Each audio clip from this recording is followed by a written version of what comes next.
Karachi Malir court में वकला तंजीमों की जानिब से एहतजाजी मुज़ाहरों को 12 रोज़ गुजर गए।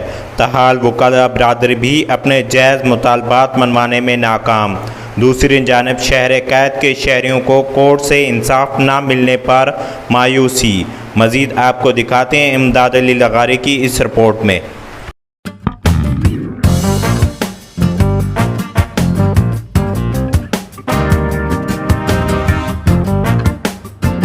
जी मेरे साथ मलीर बार के सदर यहाँ मौजूद हैं। स्ट्राइक को जो है वो 12 दिन हो चुके हैं, अभी तक इनके मुतालबात जो है वो नहीं माने जा रहे हैं। भूख हड़ताल भी इन्होंने, जैसे कि मैंने आपको बताया था कि स्टार्ट कर दिए इन्होंने। अब देखना ये है कि इनके जो मुतालबात हैं वो माने जाते हैं या फिर इनका एहतजाज जो है मज़ीद वसी होगा। जनाब क्या कहेंगे, 12 दिन से ये पूरा मलीर का जो बाहर है वो बंद पड़ा हुआ है, कोई एक्टिविटी नहीं हो रही है, बहुत बड़ा नुकसान हो रहा है। क्या समझते हैं ये किसकी जिम्मेदारी है ये? बिस्मिल्लाहिर्रहमानिर्रहीम। आज हमारा एहतजाज का और हड़ताल का सिलसिला 12वें रोज़ में दाखिल हो गया और इस हड़ताल की वजह से अभी तक जितने लोगों को साइलिन को परेशानी हुई उसका अंदाज़ा मेरे ख्याल में chief justice Sindh high court को नहीं है। कल परसों हमारे सुप्रीम कोर्ट के प्रेसिडेंट आबिद ज़ुबैरी साहब चीफ जस्टिस साहब के पास गए और उन्होंने उनको वाज़ह मतलब रिफ्यूज़ कर दिया। उन्होंने कहा कि नहीं, मैं ट्रांसफ़र नहीं करूँगा। हमारा मुतालबा, हमारी डिमांड कोई अपना पर्सनल एजेंडा के लिए नहीं थी।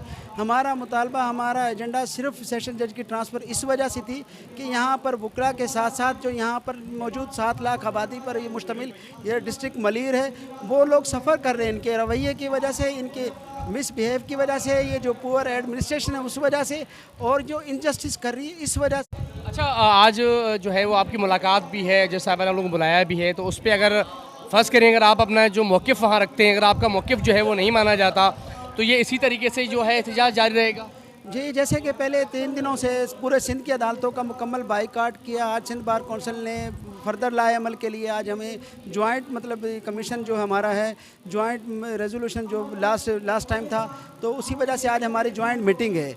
अब उसमें हमने फर्दर लाए अमल इख्तियार करना है कि आगे सिंध बार पूरे सिंध की अदालतों की तालाबंदी करनी है या इसका दायराकार सिर्फ कराची डिवीज़न तक की है। अब आप क्या कहेंगे? 12 दिन हो चुके हैं, मैं समझता हूँ बहुत बड़ा नुकसान हो रहा है, तो ये जिम्मेदारियाँ जिनकी है उनको फौरी तौर पर एक्शन लेना चाहिए चीफ जस्टिस साहब को। ये लम्हा फ़िक्रिया है और काबिल अफसोस बात है कि आपके सामने आप देख सकते हैं कि 12 दिन की कहानी आपके सामने पेश की गई। यहाँ तक कि सुप्रीम कोर्ट बार यहाँ तक पहुँच गई, सिंध बार काउंसिल आ गई, हाई कोर्ट बार यहाँ तक आ गई, कराची बार यहाँ तक आई, और उन सब ने आके इस वकला की जो तहरीक है, वकला का जो प्रोटेस्ट है मलीर का, उसको जायज़ समझते उन्होंने इनके साथ साथ चलने का ऐलान किया, जिसका असरात ये बने कि आज तक पूरे सिंध की अदालतें सारी बंद हैं। लेकिन चीफ साहब हमारे जो हेड हैं इस इंस्टीट्यूशन के, उनको इसके ऊपर बीइंग ए हेड ये सोचना चाहिए कि इसका सोल्यूशन क्या होना चाहिए, इसका तरीक़ाकार क्या होना चाहिए था। लेकिन बदकिस्मती से कि वो रिस्पॉन्ड उन्होंने नहीं किया जो एक अदल के बड़े मनसब पे होने के नाते होना चाहिए था, जब इसका बेहतरीन सोल्यूशन था और आसान सोल्यूशन था, निकल सकता था। लेकिन इस तरीके से तसल में आके, ईगो में आके, कन्फ्रंटेशन में आके ये नहीं देख रहे कि नुकसान किसका हो रहा है, इंस्टीट्यूशन क्यों तबाह हो रहा है। यहाँ हमें इन बातों को देखना चाहिए, सोचना चाहिए। और मैं फिर गुजारिश करता हूँ चीफ जस्टिस साहब से कि आप काइंडली इस मामले को रिव्यू करें, हालात को देखें और इसका कोई ना कोई हल निकालें। इसी तरह गुफ्तगू करेंगे आखिर क्या वजूहात हैं जो गैर मुनासिब फैसलों की वजह से आज आप लोगों को स्ट्राइक करनी पड़ी? एहतजाज पे बैठे हुए हैं ये सेशन जज साहब, जिस तरह इसके तकरीबन 1-1.5 साल हो गया है जब से ये आई है, तो बेवजह रोज़ाना के बुनियाद पे इसकी शिकायतें मलीर बार में आती थी। हमारे जनरल सेक्रेटरी जो सदर थे पिछली बॉडी के, उनके पास की भी शिकायतें आती थी। जब से हमने ये वकला ने हमें मैंडेट दिया, हम इस कमेटी में आए, तो हमारे पास भी 12 लाख की कंप्लेनें मौजूद थी। हम के साथ मिलने की कोशिश की, उनके वकला के मसाइल के, सालीन के मसाइल पे से मिलने की बातचीत की, मगर इसने कोई हमारे साथ ताउन नहीं किया। ये बार तकरीबन रोज़ाना के बुनियाद पे वकीलों की मोटरसाइकिलें चोरी होती थी, तो हम इसके पास गए कि यहाँ पर CCTV कैमरा जो ख़राब है आप उनको काइंडली इंस्टॉल करें, नए CCTV कैमरा लगवाए जाएं, मगर यहाँ से एब्सोल्युटली नॉट का वही एब्सोल्युटली नॉट। फिर हम CCTV कैमरा तो देखा जाए बहुत ज़रूरी होता है, उसकी वजूहत ही होती हैं। कोई भी अल्लाह न करे कोई सानिया अगर पेश आता है तो हमें कैसे पता चलेगा कि कैसे लोग आए, किस तरीके से वाक़या पेश आया। ये मुतालबात तो आपके जायज़ हैं, उसके बाद क्या वजह, क्यों नहीं आपके ये मुतालबात माने जा रहे हैं? फिर हम SHO साहब से मिले, उनसे तमाम कैमरे इंस्टॉल करवाएं, मगर ये सेशन जज साहब उसमें लाइट देने के लिए तैयार नहीं थी, बिजली देने के लिए तैयार नहीं थी। बहरहाल इसके मुतलबार जो है फिर उन्होंने जो कि हमारे आरओ प्लांट जो पानी का जो इशू बनाया हुआ है इन लोगों ने कि ये पानी की वजह से स्ट्राइक कर रहे हैं, ये पानी की मसला ही नहीं है, ये इसका गैर मुनासिब रवैया वकला के साथ और लेडीज़ वकला के साथ सालीन के साथ इस पानी का इशू क्या है, क्या मतलब है, उसको इशू क्यों बनाया हुआ है, पानी का क्या कुछ समझ में नहीं आया।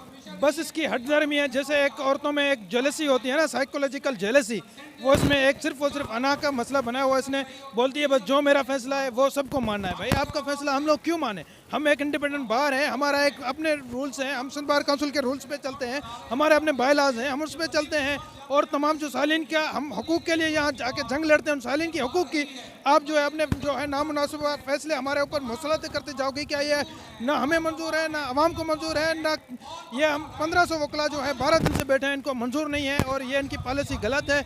हमारा मुतलबा ये है कि इसका फिलफौर यहाँ से ट्रांसफ़र किया जाए, जब तक इसका ट्रांसफ़र नहीं होगा हम ये एहतियात पर बैठे हैं। हो रहा है, कोई एक्टिविटी नहीं हो रही है, ये भी एक नुकसान हो रहा है। मुझे आप ये बताएं कि इसके ज़िम्मेदार कौन है। इसमें मैं समझता हूँ जहाँ तक चीफ जस्टिस और यहाँ के डिस्ट्रिक्ट एंड सेशन अच्छा है, क्योंकि कोई कॉन्स्टिट्यूशनल राइट ही नहीं है। अब ये भाई साहब ने आपको ये जो पानी का मसला बताया, पानी का मसला ये नहीं था, पानी 12 दिन से कोर्ट में नहीं आ रहा है। मलिर बार उसके मातहत नहीं है, जैसे बेंच एक इदारा है, बार भी एक इदारा है, तो इसके गैर मुनज़्ज़माना जो नोटिस था उसके खिलाफ आज हम 12वें दिन स्ट्राइक पे बैठे हुए हैं। आज हमारी भूख हड़ताल जो है वो आज से हमने भूख हड़ताल शुरू की। अगर चीफ साहब उनको ट्रांसफ़र नहीं करेगा, हम कानून के मुहाफ़िज़ हैं, कानून कभी हम अपने हाथ में नहीं लेंगे, हम अपने आप को तकलीफ़ देंगे। हम 12 दिनों से अपने रोज़गार ख़त्म किया, आज से हम भूख हड़ताल पे चले गए और इंशाअल्लाह ताला आज 3 बजे हमें Sindh bar council chief justice साहब ने बुलाया है। अगर आज वो ट्रांसफ़र नहीं करता तो कल से भूख हड़ताल और उसका दायरा हम बढ़ाएंगे और उसके बाद हम एहतजाज जो है अपना हाई कोर्ट की तरफ ले जाएंगे। जायज़ मुतालबात नहीं माने जाते। ट्रांसफ़र का हमारा एक 1 पॉइंट एजेंडा है कि मैडम इसको जो सेशन जज है इससे इसकी जो गैर मनसफ़ाना फ़ैसले हैं और आमराना जो रवैया है और वकला के साथ जो दुश्मन पॉलिसी है उसके ख़िलाफ़ हम दे, ये आज हमारी हड़ताल जो है वो 12वें दिन तक। ये हमारे वकला बिरादरी जो हैं, ये हमारे पाकिस्तान के असासा हैं, खुदा इनके जो इश्यूज़ हैं, जो जायज़ मसले हैं वो हल किए जाए। ज़रूरी नहीं है कि तबादला हो, बैठ के बात की जा सकती है, इसका हल निकाला जा सकता है। मुझे दिए इजाज़त, इंशाअल्लाह ताला नेक्स्ट टाइम फिर आपसे मुलाकात होगी।